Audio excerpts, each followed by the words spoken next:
Hello everybody, welcome back to Spruverse, my scale model universe, people of Earth. Welcome to a brand new build on the bench today. The Seaview from Voyage to the Bottom of the Sea, Owen Allen's classic television show from the 60s. And this behemoth is in 1:128 scale. It's a monster. This is from Moebius. And it is something that I've wanted to build for a long time. I just haven't gotten around to it. And as I've been talking about over the last several months and even last year, that I'm building up my Owen Allen collection. Huge fan of the Owen Allen world.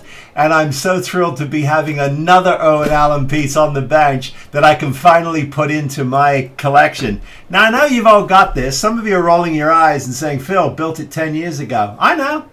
I haven't gotten around to it, but there's a lot of you who have this, and you know who you are, so you need to go find it, put it on your bench, because we're building it. Let's build it together. The Moebius Seaview. Now, if you have ever wondered what was in the box, we're going to take a quick look at things. It's not an unboxing. I don't do unboxings, but it is worth taking a look. Because look at this monster. This is huge. This is ridiculously huge. Now, I do think that it's definitely worth having. And I've got a bunch to say about this kit. I know a lot about it. I've not actually built one for myself. I have built this in the past, full disclosure. So I am familiar with it, and I am familiar with some of the pitfalls. Interestingly enough, we're going to light it, because you got to light it, and it doesn't have a lot of lighting. It's not complicated. It's a very sort of straightforward lighting setup, really. Look at the size of this. So it's got a headlight in the front. It's got two lights that will belong on the lower half of the front fins. You can put some nav lights on the conning tower. We probably will do that, a red and a green. And then it's got two lights in the tail fins. Now, I should point out that this is the television version, not the motion picture version that had two decks. This only has the one deck, and we're going to be building it on some kind of a diorama. It does come with two stands, but I'm not sure about those. We might be able to improve on that. And there's definitely some detail work that I want to be doing. Now, this one comes with a flying sub. It comes with a small flying sub. I'll pull it out, and here's those is. This is it, and we'll pull this out of the bag. Now, usually I have everything out of the bags, but I didn't today because, you know, sometimes it's fun to sort of open these together and see what we're dealing with. So it's a miniature flying sub, very cool, and we can actually light this. We'll get a little light inside of here. We'll figure out how to do that, and we're gonna even build some of the other elements. Now, there's a diving bell. There's also a way to actually put a missile launching out of the top of it, but we're not going to be doing that. I want to pull this out for a second because I want to show you. As I mentioned, you've got this bottom piece. It's an absolutely iconic design, and one I'm all too familiar with, because in 1991, when I worked for Steven Spielberg, I wanted the rights to this show, and I tried desperately to get them, and I couldn't. They were already tied up. So I decided I was going to create my own Voyage to the Bottom of the Sea, and that's where SeaQuest comes from. And this has got two lights in the bottom. Now, there is a lighting kit for this. There's a couple, actually. Ralph over at Tenor Controls has one. And Randy Newbert has one at Voodoo Effects. So if you are interested in lighting kits, go check them out. But honestly, this is something that doesn't really need to be a kit. So we're going to sort of put our own lighting in it. But if you wanted to go the kit route, they are available. Here's the rear, as I mentioned. And the reason why I wanted to sort of quickly point this out to you is because there's a couple of very interesting details that I'm very familiar with. In the back here, let me just quickly try to do this again without it falling apart. In the back here, you'll see this fin. Now, it is designed in such a way that if you wanted to leave that loose, you could put a battery in here and slide it out if you wanted to. We won't be doing that. We'll be putting our power in the base because I just think it's a cleaner way to go. However, with this, you do get some channeling already for your fin lights. But you know, I think we can accomplish this with some very nice fiber optics. I think it makes it a lot cleaner. So we're going to be definitely looking at that. There's also a whole bunch of stuff in here. Now this kit, I picked this kit up quite a few years ago. So it's going to be interesting to see what's in here. It says, convert your Seaview model to a full static diving submarine. How about that? That's very interesting. Look at this. I did not know this was in here. Apparently, you can reach out to, now I don't even know if they're still around, this company called Caswell Inc. And they sell a unit that will allow you to actually give this ballast and put it in the water. That is cool, I suppose, if you're into that. There is a little booklet here. This booklet is very cool because it actually has information on the actual filming miniature. That is amazing that this is in here. Lots of cool photos in here from this miniature. So really some interesting history to this. And I just love that. I love the idea that they've put this in here. That's very cool. They're also reminding you that you can get a Chariot, the Invisible Man, a Space Pod, and Conan the Barbarian. That's very cool. On the back of that, there's a painting chart. Look at this. So your upper hull exterior, they say, is a light ghost gray, and the bottom is a camouflage gray, which is obviously a lot darker. And so I think we'll be doing that to create some contrast. It's very, very cool that it's got that sort of fish-like kind of quality to it. Another poster in here promoting Amazing Figure Modeler magazine. And then you've got your destructions. Here they are. Look at that. It's a complete fold out. And that is the extent of it, folks. This is the extent of the of this thing. It's really interesting. Here, look. There it is, and it's got a couple of it's got a front and a back. The front of it has just a little more history information, and then inside it's just got your basic setup of how it all goes together. Not a complicated build, obviously, and then it's got some details for the interior of the shell where the flying sub lives. And then it's got some information on how to put together your diving bell, your mini sub, and of course your flying sub. So not a complicated build, but a behemoth nonetheless. So now there's a couple of things I just want to share with you before we dive in. No pun intended. So one of the things I wanted to quickly talk about was the aftermarket parts that are available. Let me go ahead and put this behind me for just a second. There we go.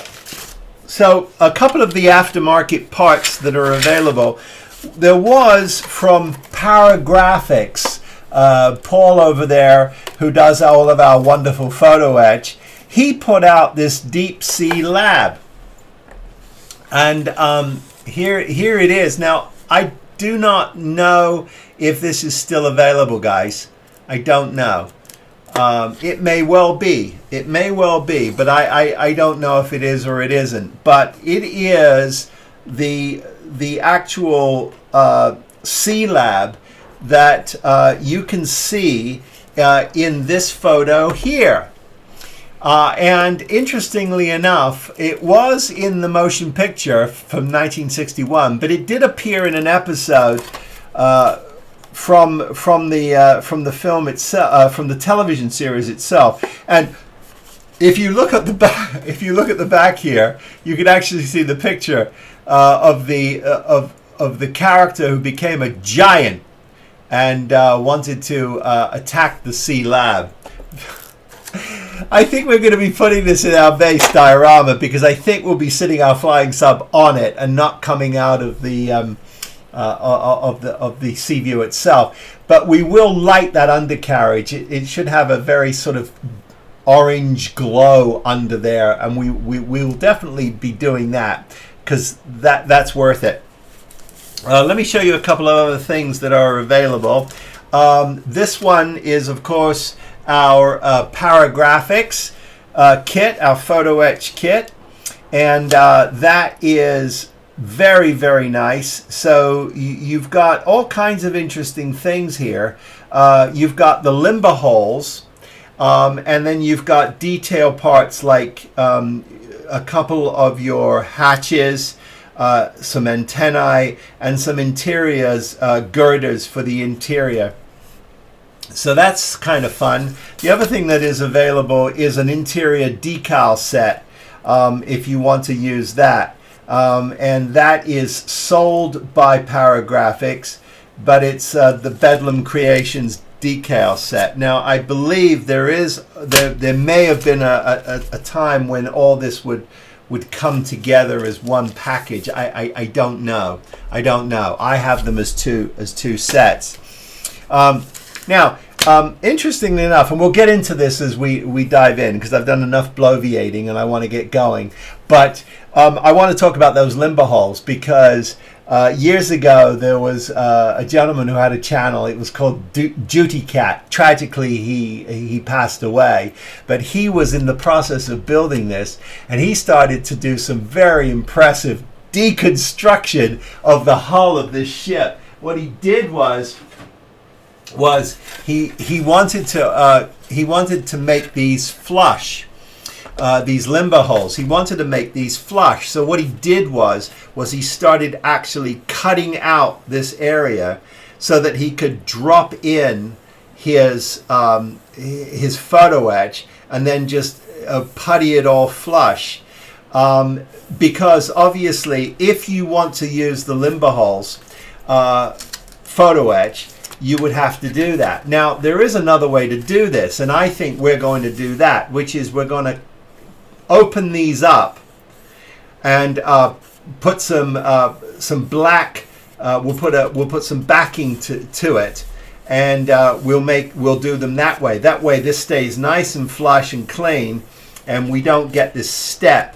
Because if you want to use the photo etch, if you do want to use the photo etch, it is a bit of a challenge to not have a step. Now you can blend it in, you can putty blend it in. There isn't necessarily an issue with that. Here is the piece, and if you wanted to, you could, I suppose, you could go ahead and lay these down flush on here, but then you'd have to, you're going to get a step, right? So that would have to be blended back, and I don't know how that would look. So there's lots to talk about, lots to deal with, but we've got it on the veg.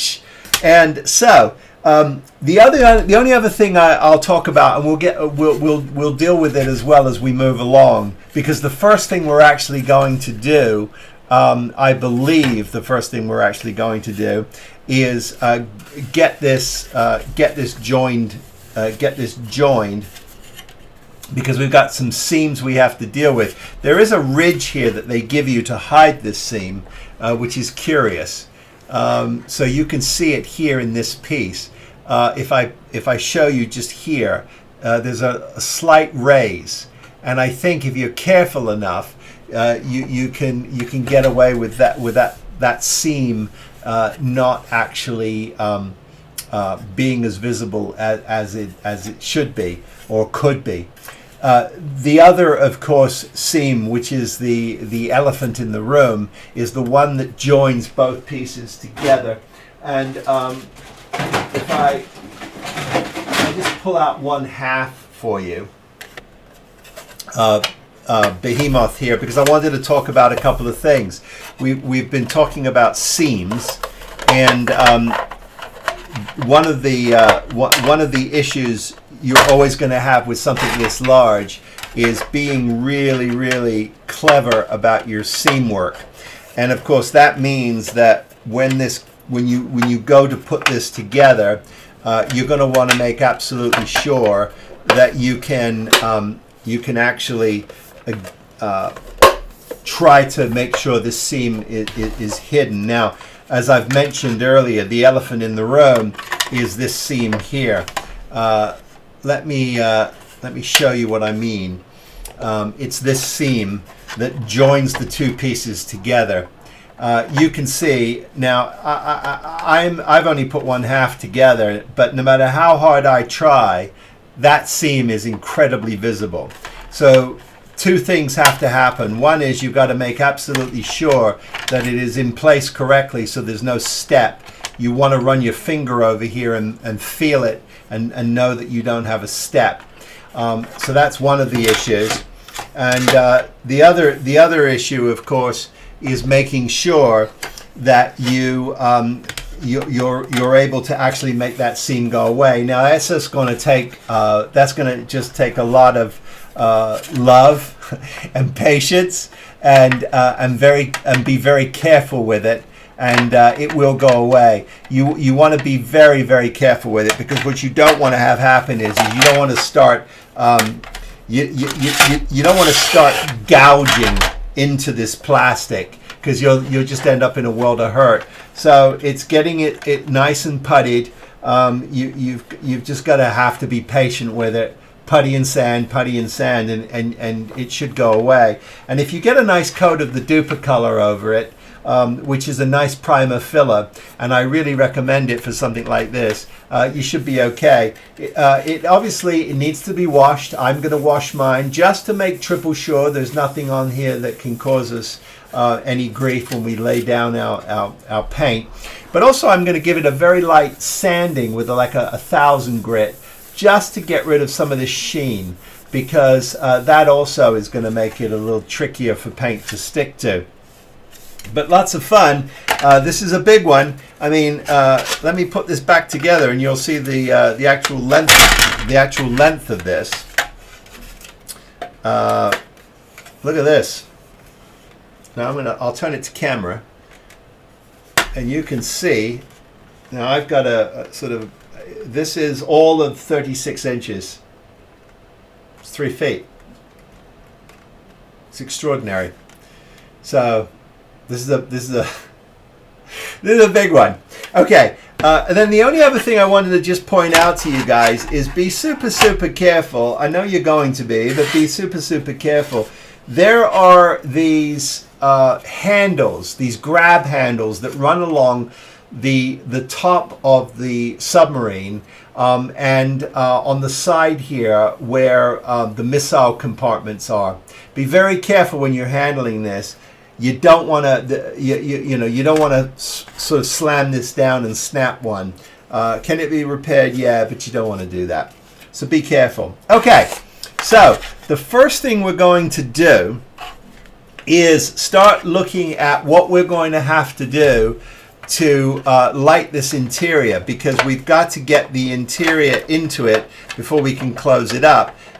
But I think there's no reason why we can't actually go ahead and join some of these pieces together, because the first thing we're going to do is, like I said, attack the front of this sub where the interior lives. And that's a box that we have to build out that has to get dropped in here. So we're going to set up for that right now. There is one decision you get to make, and that is, are you wanting your Seaview to represent the 17-foot huge filming miniature, or do you want it to represent the 8-foot? If you want it to represent the 17-foot, then you're going to want to go with the windows that have no frame, and they look like this.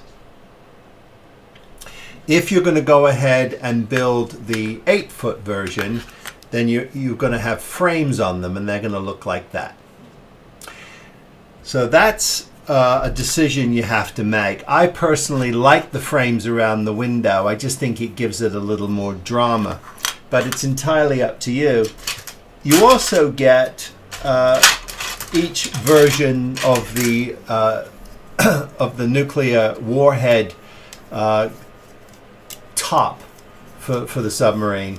And there are two very distinct versions, and I can't get them all in the close-up, but I can show you here.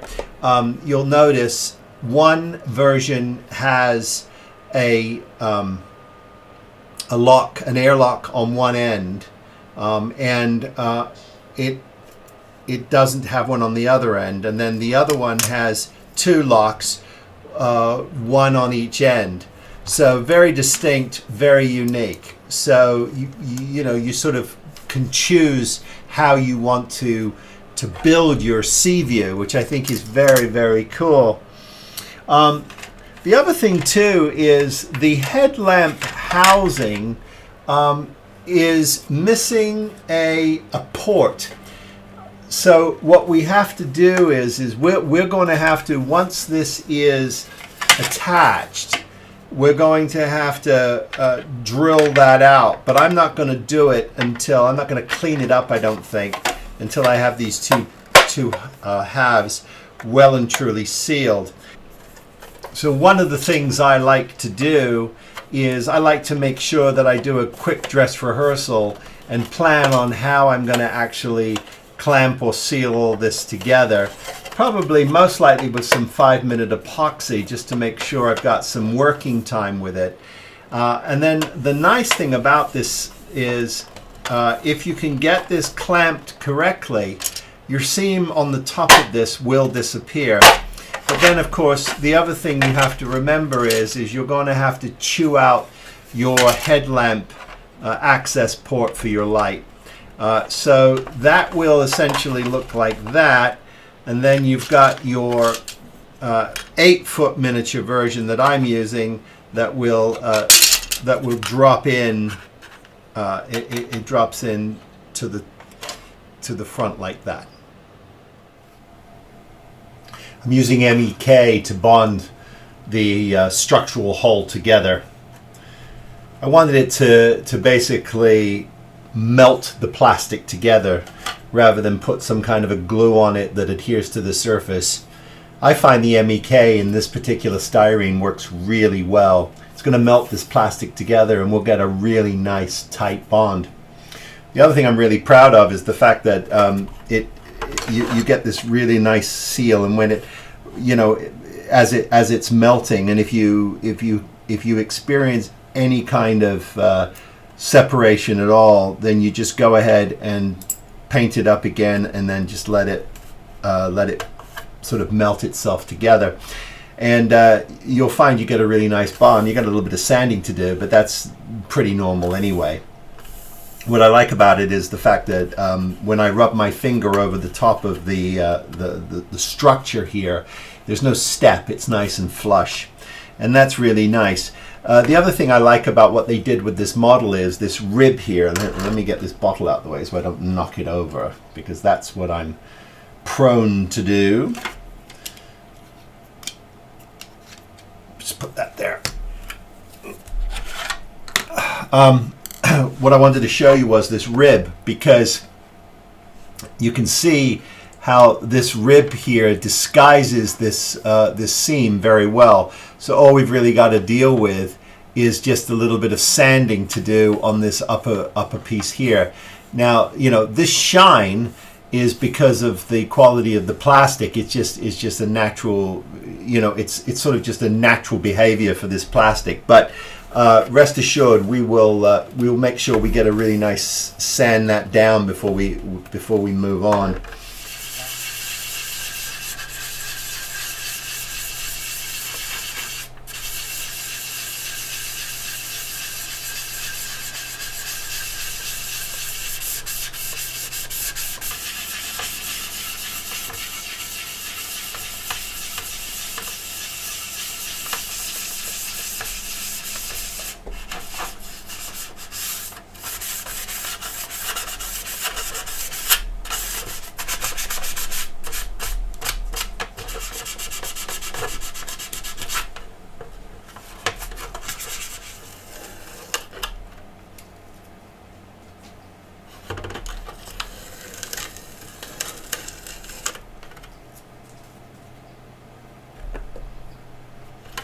Just doing a little putty work to the bottom of this thing. I think one of the things that I've learned over the last few years is details do matter, and taking your time matters. Some of us can take weeks or months to build something because of our schedule and how we choose to work, and others can take a few weeks, and either is perfectly fine. The most important thing you do learn, though, is details do matter, seams matter. And so even though this is the bottom of the ship, this seam needed a little bit of work, and I'm going to just make sure that everything looks nice and clean.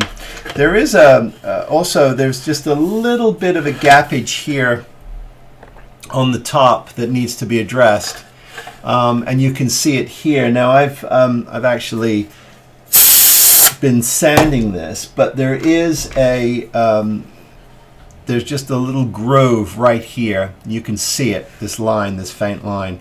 So I'm going to use a heavier grit sandpaper just to see if I can get a little more material off of here, and if I have to putty this I will, because we don't want that to show.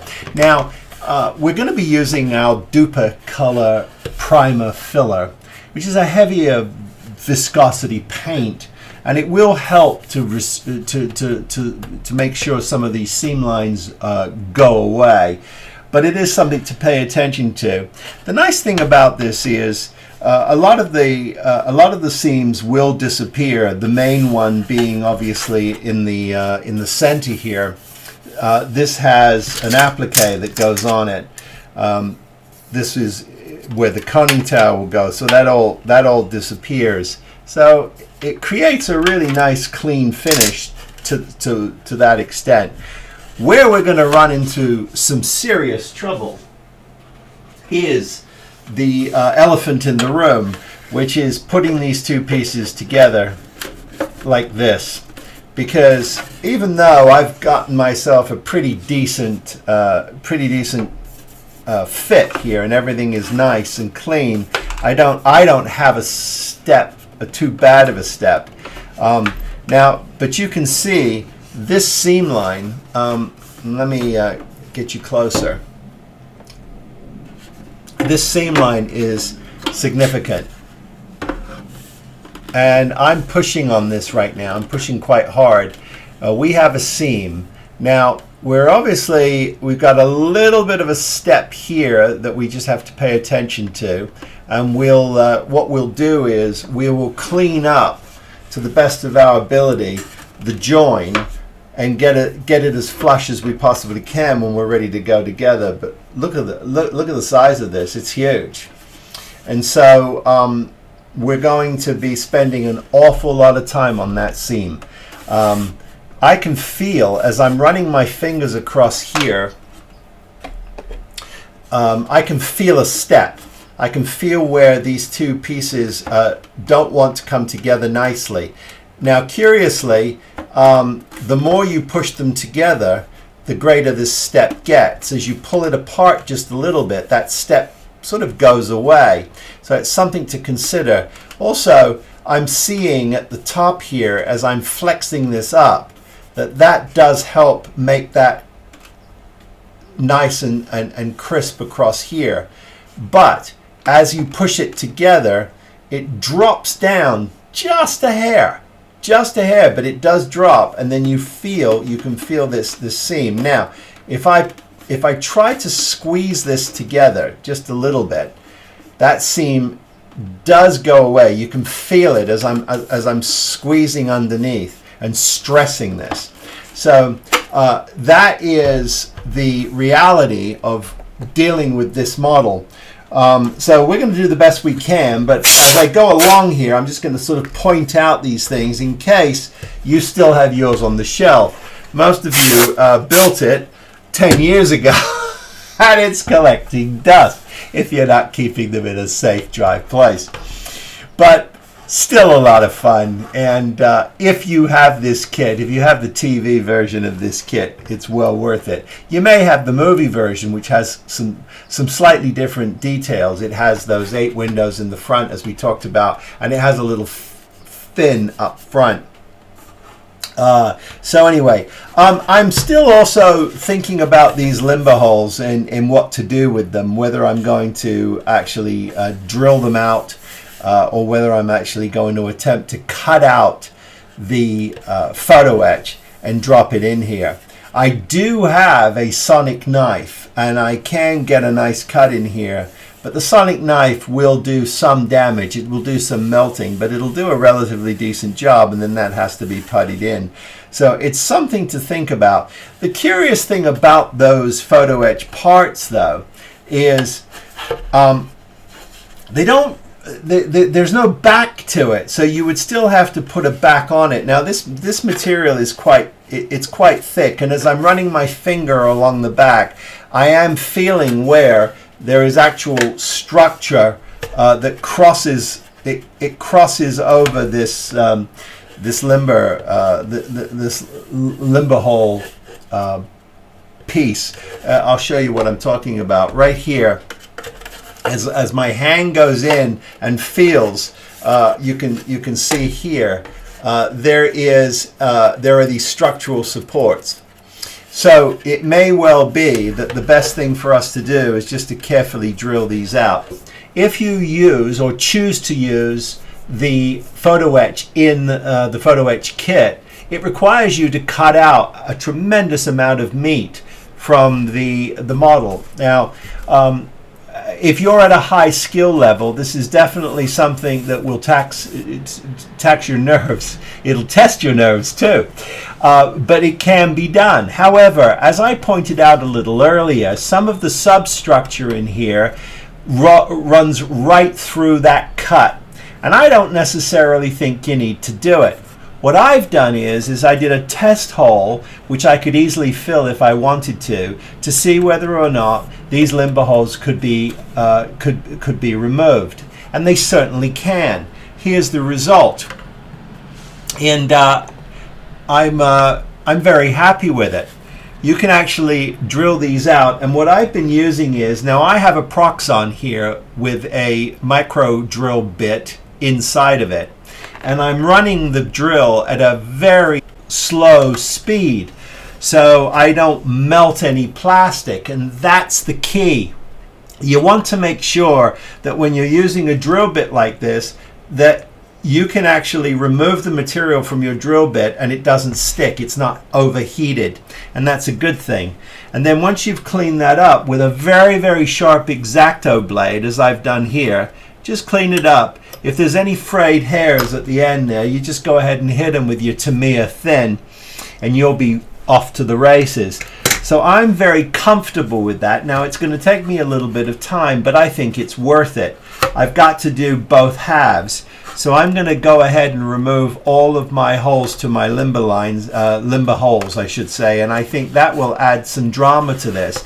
What I'll do is I'll hit these with some black paint. Now, you could certainly, if you had chosen to do this before you put these halves together, and I would recommend you do that, then you can go ahead and back them with a little bit of card just to give them some depth.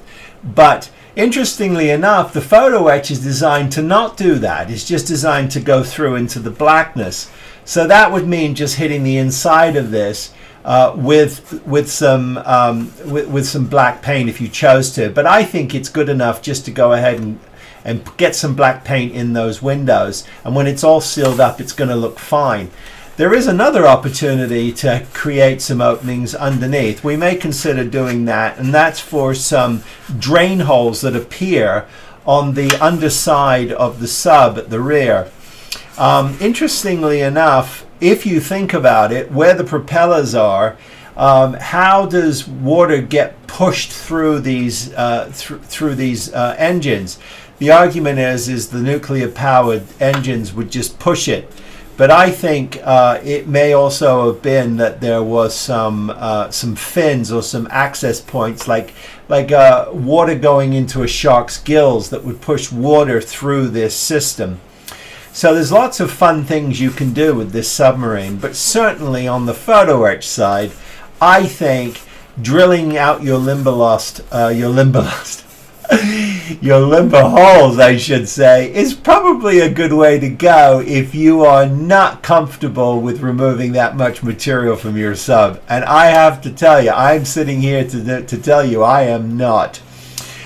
Could we do it? Yeah, absolutely. But I think we get a better result and a cleaner result by not. So that's that. Okay, so the next thing we're going to tackle is our I guess you would call this the holding tank or the holding area for your flying sub. This is where the flying sub's going to live. And basically what we've got to do is glue all of these parts together, and then we've got to figure out our lights. There's a small little element here that I won't put in until the end. It protrudes out, and the idea is it locks into your flying sub. But you could probably do a better job with a small magnet than you would with that. That's just going to snap on you. But since we're going to display our flying sub outside, we'll go ahead and install that part. And I believe actually this is supposed to be where your hatch attaches to it, and that's how you climb through into your sub. But we'll go ahead and put the part that's comes with it, unless I can find myself just a little hatch that we can put over there. That might be kind of fun.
So that's the box together. The fit is beautiful. Now, could you prime these parts before you put them together? You certainly could. But I can get in here with an airbrush, and I'd much rather have nice, clean, tight, dry plastic connections than scraping away paint, especially for something that's going to be up and hidden. But we'll do a nice job with this, and to demonstrate that, I will paint this on camera. So don't worry about that. You'll get to see me. You'll get to see me in live and in person.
So my limbo holes are all cut open and cleaned up, and I think it's going to make a huge difference from a detail perspective. I'm really happy I did that. Now you can see that it is a significant part of the detail of this ship. I mean, we've got our conning tower, which is going to sit here. And that's about it. We've got our fins to go on. And then this is the absolute extent of your view for the interior of this model. So there is an awful lot of schools of thought about what to do with the detailing of the interior. I've seen everything from every single panel having fiber optics on it with chase lights and computers. I've seen everything. And you're going to be extremely limited as to what you can see inside. So it's entirely up to you. There's nothing wrong with detailing out your interior. And you know, for a lot of people, it's bench work, and it's the fun and the challenge of doing it and knowing that you've done it. And I think that's a good thing. So I'm not going to sit here and say it's a waste of your time. It isn't. I do know that there's an awful lot of you out there who feel like you put all that work into it and no one can enjoy it. You have taken photos of the before it went after into your sub, and that's a good thing because it's fun to share. But a lot of you feel like you sort of got let down by the idea that no one can enjoy what you've done. There are a couple of things you could think about doing. One of them is would you want to cut open a section and have it be clear? You certainly could, and if you had a large enough vacuform machine, you probably could create a vacuformed piece that would drop over this, and then you could see your whole interior, and that might look pretty cool. For me, it's not something that I want to do. I'm going to be very happy with my sub on a platform or a base, I should say, that I detail out so that my flying sub and my my underwater observation, well, what do you call it? It's my sea lab. My sea lab that we're going to build. And I think that's going to add a tremendous amount of visual interest to this mini diorama slash very important piece of Irwin Allen history. Now, as I've got this together, and it tightens up really quickly. There's no way around this seam. This seam is a very important part of your build. You got to get it right. And that it's going to be tricky because a seam like that will only disappear over time with a lot of patience, sanding and puttying, and being very careful about your blending. How you sand this together and glue this together is going to be critical, but you can do it. Everything is possible. You just have to take your time, but it's going to be a huge part of this. Also, remember, once this is together, this is what you have to deal with. So if you've got a smaller bench than I do, you're going to need to find some place to get comfortable, maybe even put a drop cloth down and go to work and take your time, because it's going to take time. Okay, quickly, I want to talk about just one last thing related to this interior. I did, you know, what you do is you build your flying sub cage, and then your interior sits on it, and something like thisage, and then the whole thing gets dropped into your sub. So this is this is sort of what you'll end up with. And it then will, what it does is you kind of flip it upside down, and then it gets dropped into here. And the way it sticks together is because your undercarriage here becomes the holding base for it, right? So your flying sub enclosure will sit sort of like thisage, something like this. It will sit in like that, and that gives you your underneath piece. And what I like is you get quite a bit of depth from these girders, because your light it up will come from behind that, and you'll get some really nice glow. And obviously here is where your manta fin, your manta fin floodlights will sit, and your front headlight will sit here. But the purpose of this quick conversation is to say, look, you know, so this sits on something like thisage, and then the whole thing gets dropped into like this. It gets dropped into your sub, and that's the extent of what you get. Now, the reason why I wanted to do this, and it's going to be a little bit of a struggle, but I think it's important. I wanted to just share this with you, because if you have this model and you haven't done this before, I just wanted you to be aware of the reality of it. So it's going to extend all the way out here, and I'm going to sort of show you. Here we go. I'm going to show you it here, and so this is what you'll end up with. Now, this looks okay until you realize that the window covering will add even more of an enclosure to this. In fact, let me get that on so that we can continue to discuss this.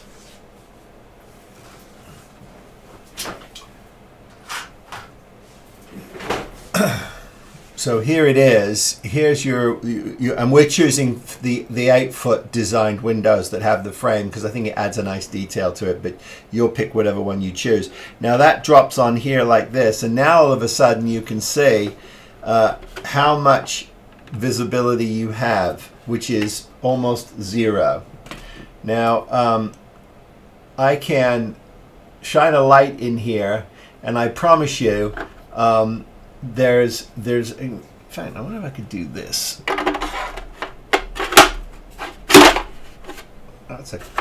That's good. There we go. And then you stick this over here and you look through. You're going to see probably about maybe this far back, 2 inches. You're not going to see any further. Now, even if we light it, it's going to be a real challenge. Now, I know that wasn't very helpful, but I just wanted to give you an idea of what we're talking about here in terms of perspective and visual, what you're going to see. So I just wanted to make that absolutely clear. So I'm going to be using a aftermarket decal set from Paragraphics. I believe this is still available. Let me take this apart here for a second. Let me get you may want to you may want to check to see if it is available. Certainly, you'll obviously be able to find it on eBay, I'm sure. Pull that apart.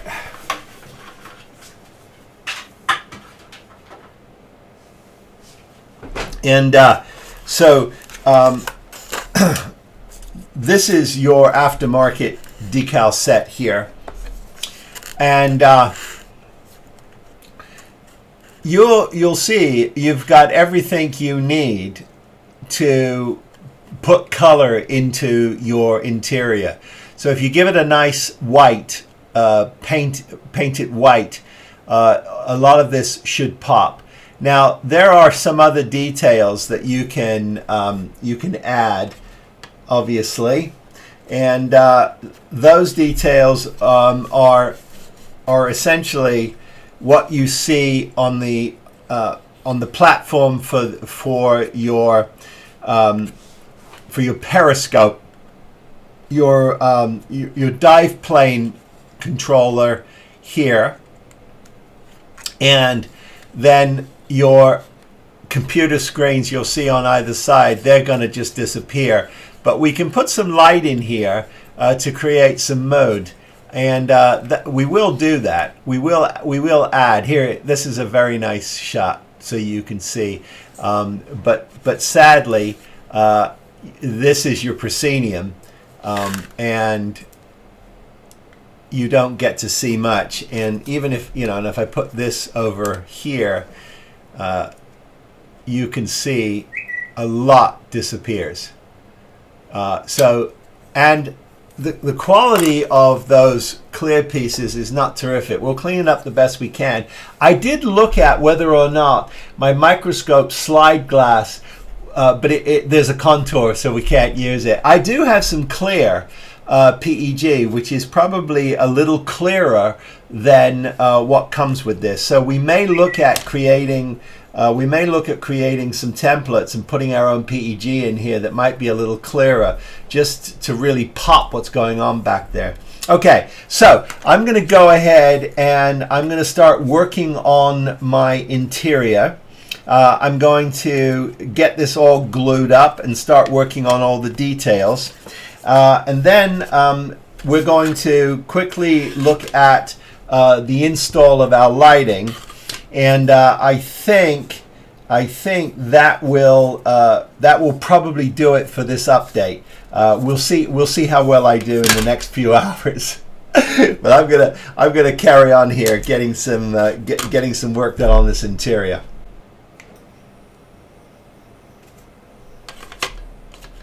Putting some decals down, as we talked about earlier. I'm using the aftermarket decal set from Paragraphics, and I have to tell you, I'm having a lot of fun with it. As I mentioned earlier, I based everything in a white. That's what they ask you to do for these decals, and that makes an awful lot of sense. Most likely the sets were not white. They were shades of greens and browns to reflect the interior of a submarine in the 60s. And you can see that it's adding a tremendous amount of detail to something that is all the way in the back that we're just not going to see. But I am going to put some light in there. I'm probably going to go with some ambers and some, it's called ice blue. And I discovered this when I was building my flatbed. It's a really great color for interiors of cockpits, especially for spaceships and submarines, I think. It's got a really nice glow, and it feels very honest. It's a really, really, really nice color because it's just enough blue to wash everything, but not so blue that it's an intense blue. And I think it really helps accentuate things, especially in a setting like this. So I'm really happy with it. And I must say, these little decals are going on really well.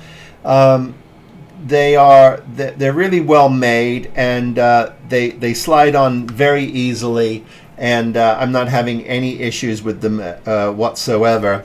They're sliding into place. And the Walthers, if you've got the Walthers solver set, now I've not used any of the others. Sometimes Walthers can be a little too aggressive, but for these particular decals, I have to tell you, it's a winner. So that's the last decal down, and that wall is complete. And I'm going to carry on putting all of my decals on here, and then we'll take a look at the walls before I install them. The only other thing I wanted to share with you is there is a little bit of photo-etch to share with you, and that is here. And what I'm doing with photo-etch is I'm being very, very, very sparing with it. I've got my girders that I've painted in a really nice metallic silver, and I'm going to be using those. And I thought it might be fun for us to use the furniture.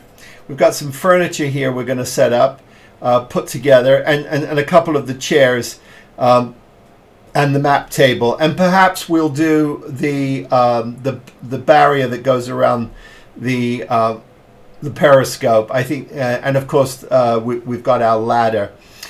So I think those are worth definitely taking a hard look at and working with. So you know, the rest of the photo etch, it's catch as catch can. You can use every single part of this if you'd like, and there's some really super uber detailing. We will certainly use it for some of the port doors, the doors. The airlock doors, and because I think that the rivet detail on here is really nice. However, having said that, if you look at the rivet detail on the exterior of the conning tower, let me pull those. Yeah. So. You'll notice here, and I'll get this up closer so that we can take a look and see what we're dealing with. So here is the piece that comes with the kit. It's okay.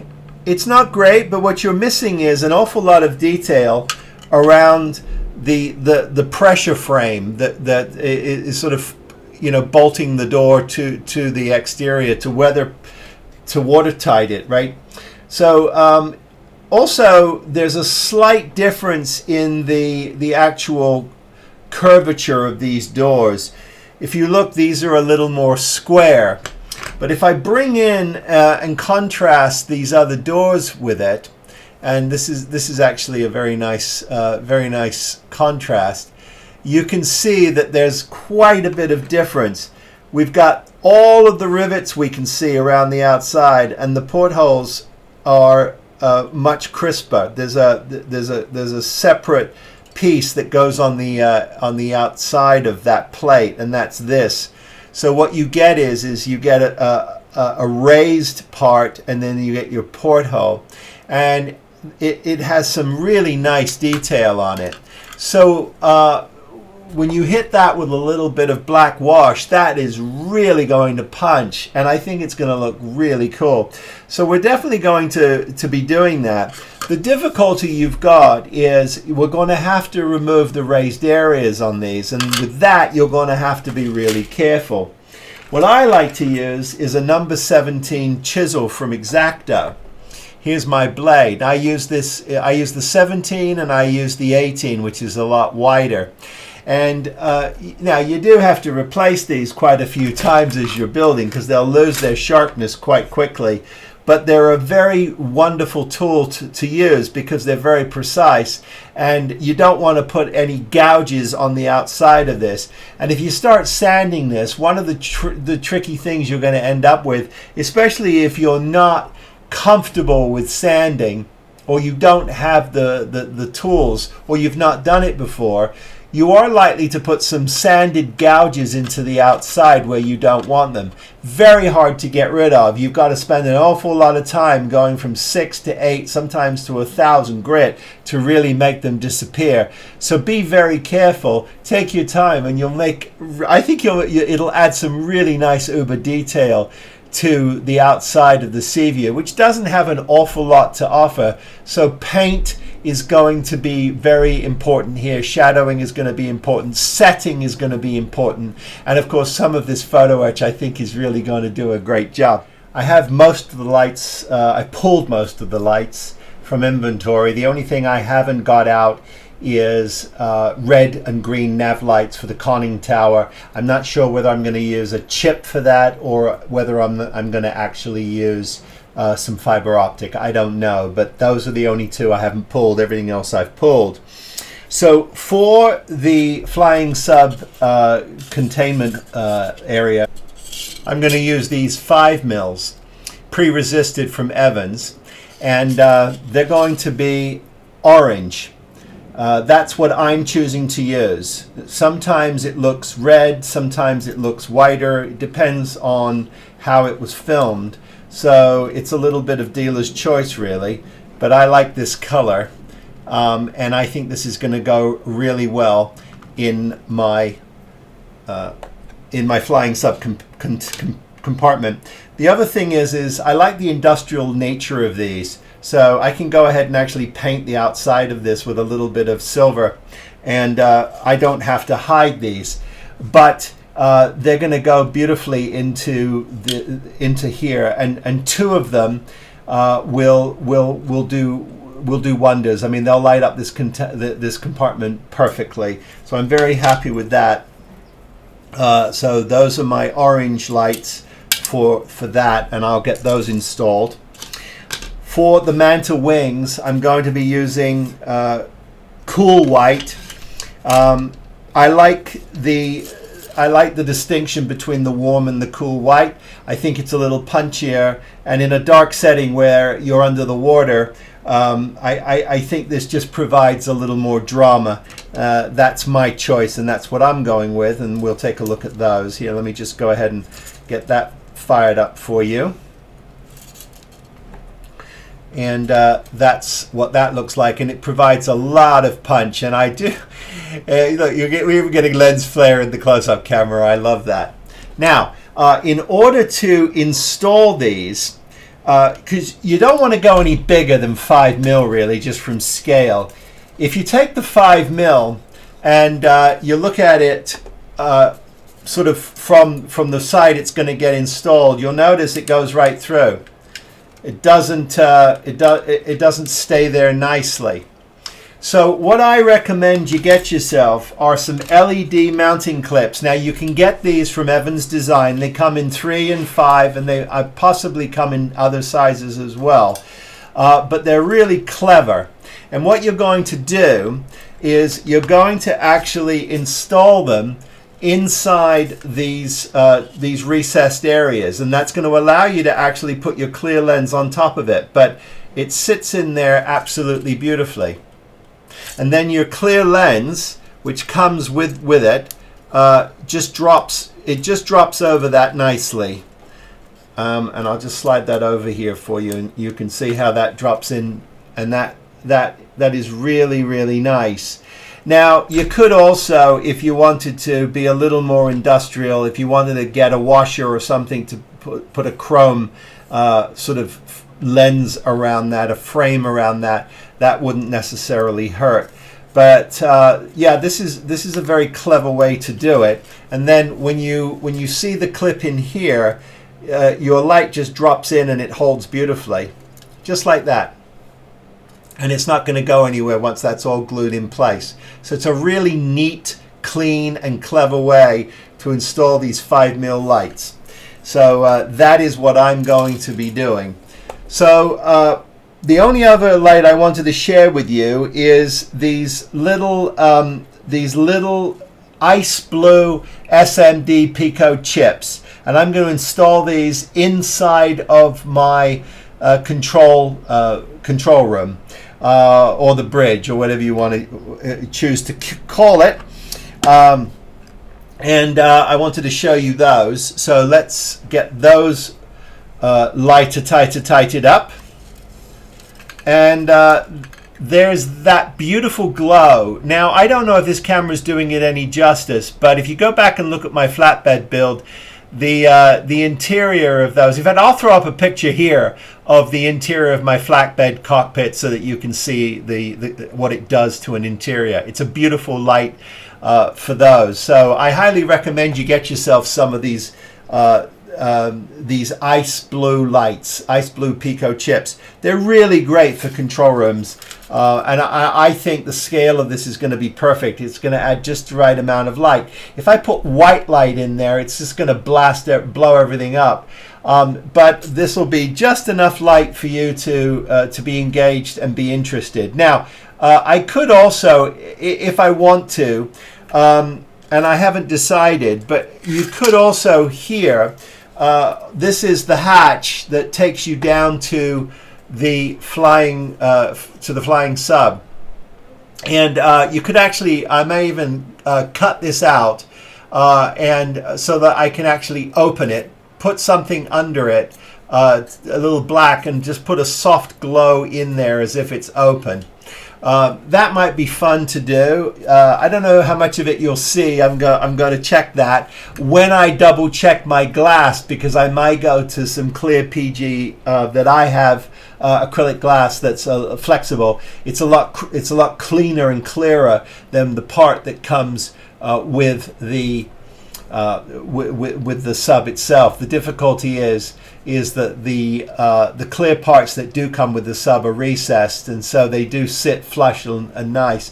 But I'll give them a good clean with some my Novus solution just to see if I can really get them to clean up. But any kind of hairline scratch, and any kind of fogging, any kind of hairline scratch, and it's over with. You're just not going to see an awful lot, and that's a drag. So there you go. Lots going on. We have started basic assembly. We've taken out our limber holes. We've cleaned those out. We didn't use the photo etch. We've talked about lighting, and we've talked about some of the scale issues and visual issues. And obviously, we've glued together the basic parts of our submarine, which once again, I will show you here, and they go together very well, very nicely, and it's a strong bond. But this is the, as I've said before, this is the elephant in the room. This is the seam that you're going to want to spend a lot of quality time on making sure it's great. But what an awesome kit! And I'm so thrilled and excited to have another Irwin Allen piece for my collection. Very cool. If you've got this kit, guys, I really hope you consider pulling it out and building along with me, because I'm really excited to have this on the bench, and I'm so grateful and pleased that you've come along with me on this journey to build this beautiful version of the 8-foot Seaview. 39 inches this sucker is. Very cool. Lots going on. When we come back for part 2, we're going to really dive into lighting, and we're going to do final assembly on the inside of our cockpit, and we're going to start talking about color for the exterior. We'll also be talking about the base and how we're going to present this. There's a boatload, no pun intended, of stuff we've got to get to. But I'm just, I think this is more than enough for part one of this awesome build. Hey, if you want to get a hold of me, I'm spruverse@gmail.com. And as you know, I post most days in the weeds photos of what's going on the bench on my Instagram account, and that is at Spruverse. Don't forget, merch on my channel page. That's the Great World of Wayne's merch site where my merch is, and 100% of those proceeds go to charity. So please pick yourself up a shirt.